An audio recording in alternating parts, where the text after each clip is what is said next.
We have the Tampa Bay Buccaneers taking on the Atlanta Falcons. This is your Week 5 2024 prediction and preview video. Hit subscribe if you're new. Also hit the like button. Let's start with the home team, the Atlanta Falcons. This team is coming off a very tough win over the New Orleans Saints, but it's a win regardless. They won the game 26-24. Young Wei Koo came out and he did a phenomenal job to hit the game-winning field goal. But you have to go out there and score points in this game on the offensive side.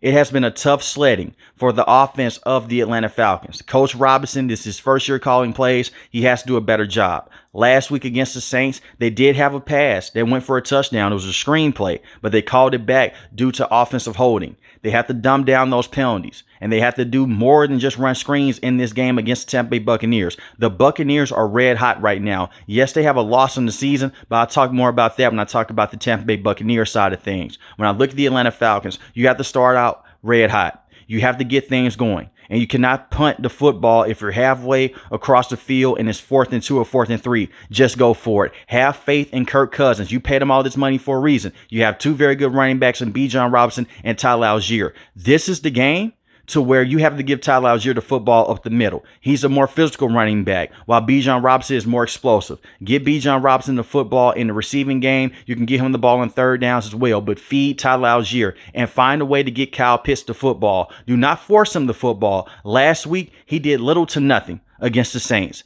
0 catches, 0 yards. And that's fine because they still won the game. But he's a big target on the team, and he could be a huge mismatch type of player in the red zone area, especially going against the linebackers of the Tampa Bay Buccaneers and the safeties as well, because they're without Antoine Winfield, their best safety. And he's missed the last couple of weeks as he is dealing with an injury. But when you look at the offense for the Falcons, they have the right pieces to go out there and stretch the field. You have Darnell Mooney, who has been the best receiver so far with the team. He can stretch the field. He can get in and out of his breaks very quickly. He has been the go-to guy for Kirk Cousins. They also have Drake London as well. That rapport is starting to build up very nicely. They had a very good connection against the Kansas City Chiefs and a very good connection against the Philadelphia Eagles as well. But you have to get the football to your best targets on this team, and they have to be consistent with it. I'm also worried about the offensive line with the Atlanta Falcons. Big Caleb, the right tackle, he missed last week against the Saints. He's dealing with an MCL injury. He's going to miss this game as well. So just pay attention to that. But my keys to victory for the Atlanta Falcons is to get things going early, take care of the football with Kirk Cousins, and just find a way to get guys the football. Scheme them out. Get Drake London the football behind the line of scrimmage on the screen play. Do the same thing with Kyle Pitts and dumb down the screens with the running backs. You get those screens of Darnell Mooney as well and stretch the field. They have had more success than they have been able to stretch the field. Look at what happened with the Steelers game. Yes, they lost that game, but when they were targeting Darnell Mooney up the seams, they had a lot of success there. The same thing that happened against the Kansas City Chiefs as well. Stop just doing the underneath passes early in the game. Just try to go out there and stretch out the field and run the football with Tyler Algier up the middle and do some things with Bijan Robinson on the outside as well. Far as the defense for the Atlanta Falcons, they have a lot of work cut out for them. They have a very good defense, in my opinion. They've been very good against the run. They've been solid against the pass. They have, in my opinion, the best safety duo in the NFL. It's going to be very interesting to see how they match up against Chris Godwin and Mike Evans, because that's one of the best receiving duos, if not the best receiving duo in the NFL. But I think Jesse Bates and Justin Simmons, they'll go out there and they'll perform okay. A.J. Terrell has to be the glue guy here. Has to go and be on Mike Evans for the entire game.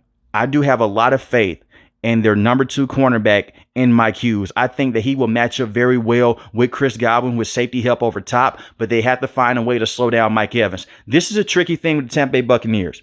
Mike Evans is the go-to guy, but at the same time, he's not, because they have so many weapons on that side of the ball. But you want to force Mike Evans to not be the guy in this game, because usually when he's going out there and he's red hot, everything else falls into place with the Tampa Bay Buccaneers. And you have to watch out for Baker Mayfield as well and his legs. Look at what he did against the Detroit Lions. Look at what he did last week against the Philadelphia Eagles. He doesn't have Lamar Jackson, Josh Allen speed, but he does have decent mobility to get outside the pocket, and he can make some crazy throws across his body as well. He has become one of the top quarterbacks in the NFL since this season started. Yes, he had a bad game against the Denver Broncos, but more on that in the next couple of minutes. They have to go out there and they have to put a lot of pressure on the right side of the offensive line as well. Luke Gadecki is not going to be able to play in this game. So you have to generate a lot of pressure off that right side of the offensive line and target that as well. The defensive line has to step up for the Atlanta Falcons in this game. They have one of the lowest pressure rates in the NFL in terms of going back there and putting pressure on the quarterback.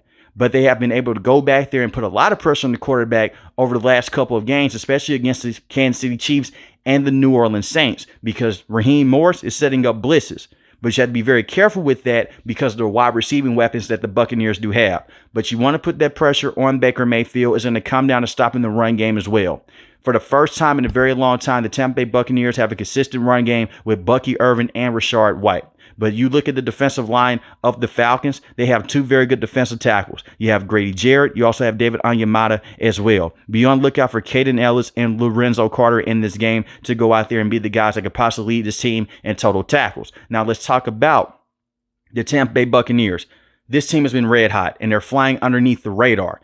Baker Mayfield is one of the best quarterbacks in the NFL. When you look at his numbers since the season has started, he has thrown for 8 passing touchdowns to 2 interceptions. Yes, majority of those touchdowns came in week 1 against the Washington Commanders, but he was sensational last week against the Philadelphia Eagles. He had 347 passing yards, 2 passing touchdowns. And that one loss against the Denver Broncos, half of the team was hurt on the defensive side, and their offensive line was beat up as well. Not to make excuses, but that's the only time that we've seen Baker Mayfield just go out there and just look bad. He had a strong outing against the Detroit Lions as well. In this game, you have to go out there and continue to run the football. That's the one thing that the brand new offensive coordinator, Liam, has done. Dave Canales tried to run the football last year when he was the offensive coordinator. It just wasn't working out. That's the reason why you drafted Graham Barton in the first round. They haven't had a consistent run game since Ryan Jensen was able to stay healthy. And as we know now, he's retired.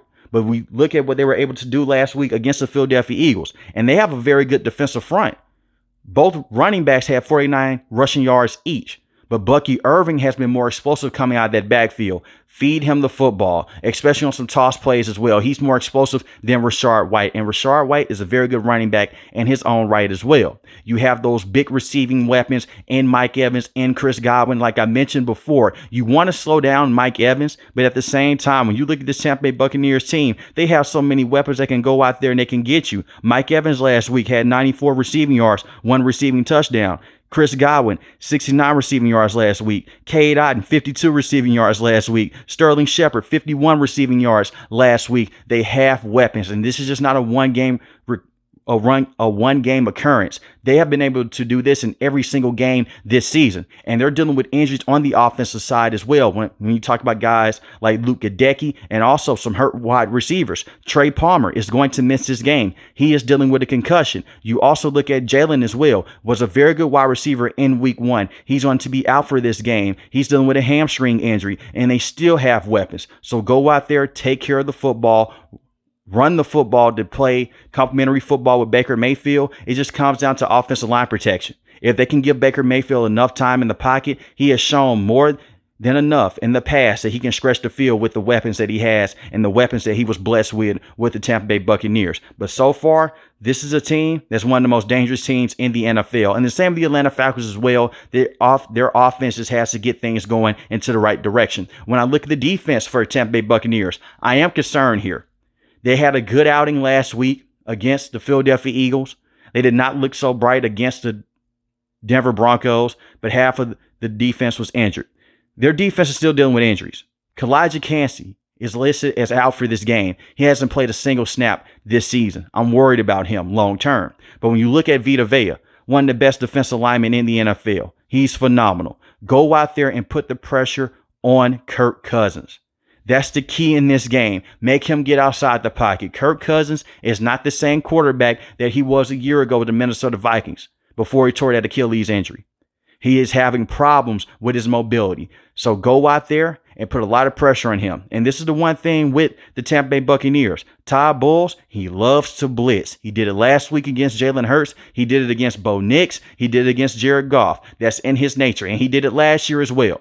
He is going to blitz the quarterback. The one thing that I have to ask is this. You have to be careful with how you guard those wide receivers and Drake London, and also with a guy like Darnell Mooney. Drake London does not create the most separation in the NFL. He is capable of doing it. but I'm more so concerned about Darnell Mooney. If you have him listed in one-on-one coverage and Kirk Cousins is able to get the football off, you may be in some trouble because of how fast he is. He is an elite deep threat in the NFL. But when I look at the Buccaneers, they have done a very good job in that secondary without Antoine Winfield. And he's only played one game this season. And Antoine Winfield, when he returns, he's going to show why he is still one of the best safeties in the NFL. But so far, when I look at players in the secondaries and come down to Jamel Dean, Zion McCollum, and Jordan Whitehead. And Jordan Whitehead has a lot of familiarity with this system.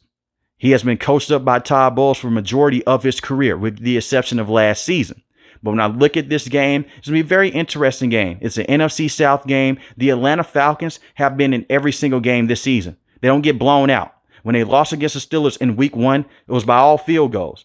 You look at what happened in week 2. They beat the Philadelphia Eagles in a very close game. Well, they beat the Philadelphia Eagles in a very close game. You look at what happened in week 3 against the Chiefs. It came down to a defensive pass interference call that was not called in their favor. And they barely lost that game as well. And they just came out with a 2-point victory over the New Orleans Saints. When I look at the Tampa Bay Buccaneers, it's a bit of a different story. They had a huge lead against the Washington Commanders in week 1. They just took care of business in a dominant way against Jalen Hurts and the Philadelphia Eagles. They were in a close game against the Detroit Lions, and they ultimately did lose against the Denver Broncos.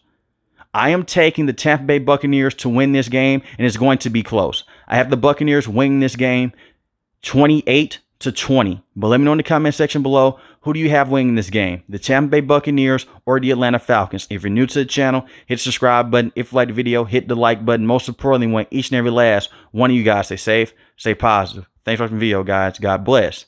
Peace.